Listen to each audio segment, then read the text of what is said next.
Hi ಎಲ್ಲರಿಗೂ ನಮಸ್ಕಾರ. ನಾನು ನಿಮ್ಮ ಚಿರು ಮಾತಾಡ್ತಾ ಇದ್ದೀನಿ. ಆಲ್ರೆಡಿ ನನ್ನ ತಮ್ಲೈನ್ ನೋಡಿರ್ತೀರ, ಕ್ರೂರ ಮನಸ್ಸು ಅಂತ. ಅಂಥವ್ರಿಗೆ ಇದು ಎಕ್ಸಾಂಪಲ್ ಕೊಡ್ತಾಯಿದ್ದೀನಿ ನೋಡಿ. ಅವ್ರ ಮನಸ್ಸುಗಳು ಯಾವ ಥರ ಇದೆಯೋ ನನಗಂತೂ ಗೊತ್ತಿಲ್ಲ. ಇಲ್ಲ ಲಾಸ್ಟ್ ವೀಡಿಯೋದಲ್ಲಿ ನೀವು ನೋಡಿದ್ದೀರಾ ಯಾವ ರೀತಿ ನಲ್ಲಿಕಾಯಿ ಆಗಿತ್ತು ಅಂತ. ಬಟ್ ಅವರು ನಲ್ಲಿಕಾಯಿನ ಕಿತ್ಕೊಂಡು ಇಲ್ಲ, ರೆಂಬೆನ ಮುರಿದ್ಬಿಟ್ಟು ಈ ಥರ ಬಿಸಾಕ್ಬಿಟ್ಟು ಹೋಗಿದ್ದಾರೆ. ಅವ್ರ ಮನಸ್ಸಿಗೆ ಅದೇನು ಹೇಳಬೇಕೋ ನಮಗಂತೂ ಗೊತ್ತಿಲ್ಲ. ಸಖತ್ ಬೇಜಾರಾಯ್ತು ಇದನ್ನು ನೋಡಿಬಿಟ್ಟು. ಅಯ್ಯೋ ಏನಪ್ಪ ಇಂಥ ಜನನೂ ಇದ್ದಾರಾ ಅಂತ ಹೇಳ್ಬಿಟ್ಟು. ಬೇಕಾದರೆ ಕಿತ್ಕೋಬೇಕು, ಇಲ್ಲಾಂದರೆ ಈ ಥರ ಮುರಿದು ಬಿಸಾಕ್ಬಿಟ್ಟು ಹೋಗೋದ್ರಿಂದ ಇವ್ರಿಗೆ ಏನು ಸಿಗುತ್ತೋ ಅಂತ ನಂಗೆ ಗೊತ್ತಿಲ್ಲ. ಅದೆಲ್ಲ ನೋಡಿಬಿಟ್ಟು ನನಗೆ ಬೇಜಾರಾಯಿತು ನೋಡಿ. ಆ ಲಾಸ್ಟ್ ಟೈಮ್ ವೀಡಿಯೋ ನಿಮ್ಮ ಜೊತೆ ಶೇರ್ ಮಾಡ್ತೀನಿ, ಅದು ಹೆಂಗಿತ್ತು ಮರ ಅಂತ ಹೇಳ್ಬಿಟ್ಟು, ಇವಾಗ ಹೆಂಗಾಗಿದೆ ಅಂತ. ಬಟ್ ಅವ್ರ ಕಾಯಿನೂ ಕಿತ್ತಿರಿಲ್ಲ. ಈಗ ನೋಡಿ, ಈಗ ಮುರಿದಾಕಿರೋ ರೆಂಬೆ ಬಂದಿದ್ದು ನೋಡಿ, ಅಷ್ಟು ಕಾಯಿ ಆ ಥರ ಇತ್ತು, ಎಲ್ಲ ಅದರಲ್ಲೇ ಬಿಸಾಕೋರು ಹಂಗೆ. ಅದು ಯಾಕೆ ಹಂಗೆ ಮಾಡಿದ್ರೋ ಗೊತ್ತಿಲ್ಲ. ಅವ್ರಿಗೆ ನೋಡಿ, ಇನ್ನೂ ಪಕ್ಕದಲ್ಲಿ ಕೆಳಗಡೆ ರೆಂಬೆಲ್ಲೇ ಕಾಯಿ ಇತ್ತು, ಆ ರೆಂಬೆಯಲ್ಲಿ ಕೂಡ ಕಾಯಿಗಳು ಹಂಗೆ ಇದ್ವು, ಅದನ್ನು ಕೂಡ ಕಿತ್ತಿರಲಿಲ್ಲ ಅವರು. ಇದೆಲ್ಲ ಆದಮೇಲೆ ನೋಡಿ ನನಗೆ ಬೇಜಾರಾಗಿ ಆ ಕಾಯಿಗಳೆಲ್ಲ ಕಿತ್ಬಿಟ್ಟು, ನಂಗೆ ಗೊತ್ತಿರೋರೊಬ್ರು ಇಲ್ಲಿ ಅಂಗನವಾಡಿಯಲ್ಲಿ ವರ್ಕ್ ಮಾಡ್ತಾರೆ, ಅವ್ರ ಹಸ್ಬೆಂಡಿಗೆ ಕಾಲ್ ಮಾಡಿ, ಸರ್ ದಯವಿಟ್ಟು ತೊಗೊಂಡೋಗ್ಬಿಟ್ಟು ಎಲ್ಲ ಮಕ್ಳಿಗೆ ಕೊಟ್ಬಿಟ್ರಿ ಅಂತ ನಾನೇ ಕಿತ್ತು ಕಳಿಸ್ಬಿಟ್ಟೆ.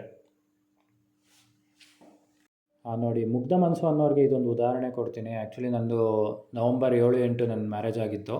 ಹಾಗಾಗಿ ಲಾಸ್ಟ್ ಸಂಡೇ ನಮ್ಮ ರಿಲೇಟಿವ್ಸ್ ಒಬ್ಬರು ನಮ್ಮನ್ನು ಡಿನ್ನರಿಗೆ ಕರೆದಿದ್ರು. ರಿಲೇಟಿವ್ಸ್ ಅಂದರೆ ನಮ್ಮ ವೈಫ್ ಅವರ ಚಿಕ್ಕಮ್ಮ ಅವ್ರ ಮನೆಗೆ. ಅವ್ರ ಚಿಕ್ಕಮ್ಮ ಮಗ ವರ್ಷಿತ್ ಅಂತ ಹೇಳ್ಬಿಟ್ಟು ಅವನ ಹೆಸರು.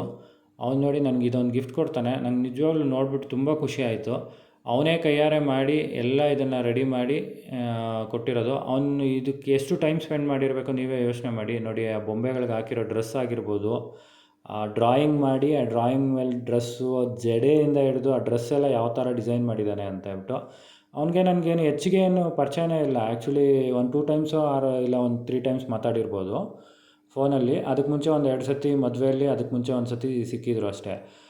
ಅವ್ರ ಮನೆಗೆ ಡಿನ್ನರ್ಗೆ ಕರೆದಾಗ ಒಂದು ಗಿಫ್ಟ್ ಕೊಡಬೇಕು ನಾನು ನಿಮಗೆ ಮಾವ ಅಂತ ಹೇಳ್ಬಿಟ್ಟು ತಂದು ಕೊಡ್ತಾನೆ. ನನಗೆ ನಿಜವಾಗ್ಲೂ ನೋಡಿ ತುಂಬ ಖುಷಿ ಆಗ್ಬಿಡ್ತು. ಇಷ್ಟು ಟೈಮ್ ಸ್ಪೆಂಡ್ ಮಾಡಿ ಡೆಡಿಕೇಶನ್ ಇಟ್ಟು ಕೊಟ್ಟಿದ್ದಕ್ಕೆ ತುಂಬಾ ಖುಷಿ ಆಯಿತು. ನಿಜವಾಗ್ಲೂ ಅವ್ನಿಗೊಂದು ಬಿಗ್ ಥ್ಯಾಂಕ್ಸ್ ಹೇಳ್ತೀನಿ ವಿಡಿಯೋ ಮುಖಾಂತರ. ಹಾಗೆ ಅದ್ರ ಮೇಲೆ ಬರೆದಿರೋದು ನೋಡಬೇಕು, happy married life Vidya and Charan, be ದಿಲ್ ಖುಷ್ ಫಾರ್ ಎವರ್ ಅಂತ ಬರೆದಿದ್ದಾನೆ. ಥ್ಯಾಂಕ್ಸ್ ಅಪ್ಪ, ತುಂಬಾ ಖುಷಿ ಆಯಿತು. ಹಾಗೆ ಅವ್ರ ಮನೇಲಿ ತೊಗೊಂಡಿದ್ದು ಒಂದು ಸೆಲ್ಫಿ ಕೂಡ ನಿಮ್ಮ ಜೊತೆ ಶೇರ್ ಮಾಡ್ಕೊಂಡಿದ್ದೀನಿ. ಅದು ನೋಡಿ, ವರ್ಷಿತ್, ವರ್ಷಿಣಿ ಮತ್ತು ದೀಪ್ತಿ, ಧನು ಅಂತ ಕ್ಯೂಟ್ ಮಕ್ಕಳು. ತುಂಬಾ ಚೆನ್ನಾಗಿ ಟ್ರೀಟ್ ಮಾಡಿದ್ರು. Thank you all. ಸರಿನಪ್ಪ, ನೋಡಿದ್ರಲ್ಲ ಎಲ್ಲ ಏನನ್ನಿಸ್ತು ನಿಮಗೆ. ಖಂಡಿತ ಈ ವಿಡಿಯೋ ನೋಡಿ ನಿಮ್ಗೆ ಮನಸ್ಸಿಗೆ ಏನನ್ನಿಸ್ತು ಅನ್ನೋದನ್ನ ದಯವಿಟ್ಟು ಕಾಮೆಂಟ್ ಮಾಡಿ. ಮತ್ತು ಈ ವಿಡಿಯೋನ ಮಿಸ್ ಮಾಡದೆ ನೀವು ಶೇರ್ ಮಾಡಲೇಬೇಕು. ಇದರಲ್ಲಿ ಒಂದು ಒಳ್ಳೆ ಮೆಸೇಜ್ ಇದೆ. ಅಟ್ಲೀಸ್ಟ್ ಆ ಕ್ರೂರ ಮನಸ್ಸಿರೋರಿಗೆ ಇನ್ಮೇಲಾದರೂ ಅವರು ಪರಿವರ್ತನೆ ಆಗಲಿ, ಆ ಮುಗ್ಧ ಮನಸ್ಸು ಇರೋರಿಗೆ ಅಟ್ಲೀಸ್ಟ್ ಅವ್ರ ಮುಗ್ಧತೆನ ಹಂಗೆ ಕಾಪಾಡ್ಕೊಳ್ಳಿ ಅನ್ನೋದು ಒಂದು ಈ ವಿಡಿಯೋಯಿಂದ ನಾನು ಮೆಸೇಜ್ ಕೊಡ್ತಾ ಇದ್ದೀನಿ.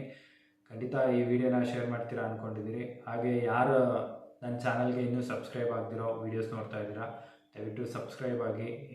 ಇನ್ನು ಮುಂದೆ ಒಳ್ಳೊಳ್ಳೆ ವೀಡಿಯೋಸ್ ಕೊಡೋದಕ್ಕೆ ಪ್ರಯತ್ನ ಪಡ್ತೀನಿ. ದಯವಿಟ್ಟು ನಿಮ್ಮ ಸಪೋರ್ಟ್ ಇದೇ ಥರ ಇರಲಿ ಅಂತ ಹೇಳ್ತಾ ನನ್ನ ಈ ವಿಡಿಯೋನ ಮುಗಿಸ್ತಾ ಇದ್ದೀನಿ. ಎಲ್ಲರಿಗೂ ಧನ್ಯವಾದಗಳು.